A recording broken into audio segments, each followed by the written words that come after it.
If you think Chuck E. Cheese is just a harmless place for kids' birthdays, then you've clearly never been inside one after midnight.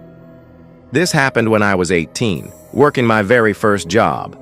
I didn't know it at the time, but that job would leave me with nightmares that I still can't shake off. I worked closing shifts at Chuck E. Cheese. Most of it was easy, cleaning tables, wiping down arcade machines, and making sure the animatronics were shut off for the night. But something about that place, when the lights went down, always felt wrong. The same building that was full of screaming kids just hours earlier would suddenly feel empty, cold, and way too quiet. One night, I was scheduled to close with just one other coworker. The manager had left early, leaving the two of us to lock up. Everything was normal at first. We swept up the dining area, stacked the chairs, and turned off most of the lights. But while I was vacuuming near the stage, I heard something that made me stop in my tracks. A voice. A faint mechanical voice, whispering something I couldn't make out. I turned off the vacuum. The sound cut off immediately. I stood there, staring at the animatronics on stage. They weren't moving. Their power cords were unplugged, but I swear, their eyes looked different. Not dead and lifeless like usual. It felt like they were watching me. I laughed it off and told myself I was just tired. But then, the lights flickered. For barely a second, but long enough for me to see something I'll never forget. The curtain that covered the stage was open, just a crack. And behind it, Chuck E.'s head wasn't facing forward. It was tilted, bent down, almost like he was trying to look under the curtain, right at me. I yelled for my coworker, but she didn't answer. The building suddenly felt huge, like every sound was being swallowed by the walls. I took a step toward the stage, my hands shaking, trying to convince myself that maybe someone forgot to power them down properly. That's when the music started. Not the usual cheerful Chuck E. Cheese music. It was distorted, slowed down, like someone had taken the normal songs and played them backwards on broken speakers. It came from the stage. I swear I could hear faint children's laughter mixed into the static. My heart was racing. I grabbed my phone to call my coworker, but before I could dial, something made me freeze. Out of the corner of my eye, I saw one of the animatronics' hands slowly drop to its side. It wasn't smooth. It was jerky, mechanical, like something inside had forced it down. And then, I heard the sound of tiny footsteps running across the arcade. I spun around. Nobody was there. But one of the skee-ball machines had a ball rolling down by itself. I don't remember running, but the next thing I knew, I was in the back kitchen, slamming the door shut. I found my coworker there, pale as a ghost. I asked her what happened, but she just shook her head and whispered, "Don't go near the stage, not at night." The next day, I came back for my shift, still shaken. But when I walked past the stage, something made my stomach drop. The animatronics were all in their usual positions, except one. Chuck E.'s head was still tilted, still staring at the exact spot where I had stood the night before. To this day, I'll never forget that night. And whenever someone tells me Chuck E. Cheese is just a fun place for kids, I can't help but shiver. Because once you've been inside after closing, you know the truth. Those animatronics don't just shut off. I wish I could tell you my story ended there. But the truth is, it doesn't.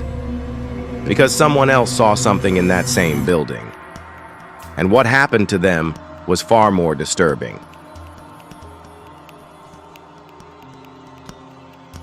Not every kid who goes into Chuck E. Cheese comes out smiling. This story didn't happen to me directly. It happened to my cousin when she was about 10 years old. Her parents had taken her to a Chuck E. Cheese for a friend's birthday party. At first, everything was normal.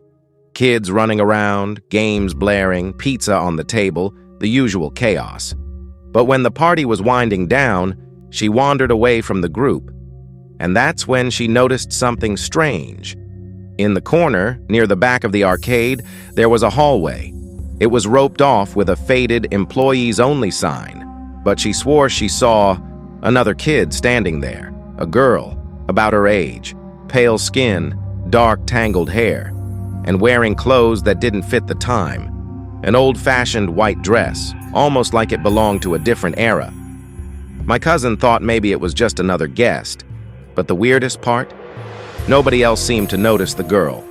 The kid didn't move, didn't blink, just stood in that shadowy hallway, staring at her. When my cousin blinked, the girl was gone. Later that night, after the party ended, my cousin went to use the bathroom before leaving. That's when she saw the girl again, this time standing by the sinks, closer. The pale girl tilted her head and whispered something my cousin will never forget. "Don't stay after dark." She screamed, ran out, and her parents dismissed it as imagination. But here's the part that still creeps me out. When they were driving home, my cousin looked out the window, and she swears she saw that same pale girl standing under the Chuck E. Cheese sign, watching their car leave. Years later, when she told me this story, I tried to look it up online, and I found more than one forum post from other people claiming they'd seen a girl in white inside different Chuck E. Cheese locations across the country. Nobody knows who she is or what she wants, but if you ever see her, don't let her follow you home. I wish I could say that was the last strange thing people have reported inside a Chuck E. Cheese, but it isn't. Because one former employee told me about something far more terrifying that happened during his late-night shift. Sometimes the scariest part of Chuck E. Cheese isn't the animatronics. It's the people you meet there. This story comes from a former employee who worked night shifts back in the early 2000s. He was used to the usual weird customers. Drunk parents, rowdy teenagers sneaking in, even kids throwing tantrums. But one night he said something happened that never left his mind. It was about 9:30 p.m., just before closing. The restaurant was nearly empty, but one family hadn't left yet, a man and a little boy. The man was sitting in the corner, staring blankly at the stage, not eating, not talking, just sitting, motionless. The boy, maybe 7 or 8 years old, was playing by himself near the ball pit. The employee walked over politely and told the man, "Sir, we're closing soon." No response. The man didn't even blink, didn't acknowledge him at all. He thought maybe the guy was just ignoring him, so he went to check on the kid. But when he got closer, the boy stopped playing and looked up at him and whispered, "He's not my dad." The employee froze. He turned back toward the man in the corner, but the man was gone. Just like that. Vanished. He rushed back to the boy, asking where his parents were, but the boy looked terrified. He told me to come with him when the lights go off. The employee immediately called for the manager, and they locked the front doors just in case. They searched the whole building. No trace of the man. Not in the bathrooms. Not in the kitchen. Not even in the parking lot. It was like he had disappeared into thin air. The police were called. When they reviewed the security cameras, the footage made everyone's blood run cold. On the tapes, the man was there, sitting in the corner. But every time he lifted his head toward the camera, his face was blurred, like the tape couldn't capture him properly.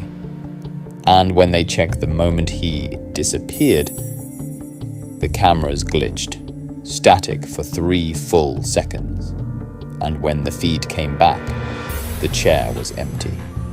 The little boy was reunited with his real parents. Apparently, they'd lost track of him for just a few minutes during the party earlier. But to this day, nobody knows who that man was or what he wanted. Some employees think he was just some creep trying to take a kid. Others swear he wasn't human at all. 3 different people, 3 different nights, and yet all of them left Chuck E. Cheese with memories that would haunt them forever.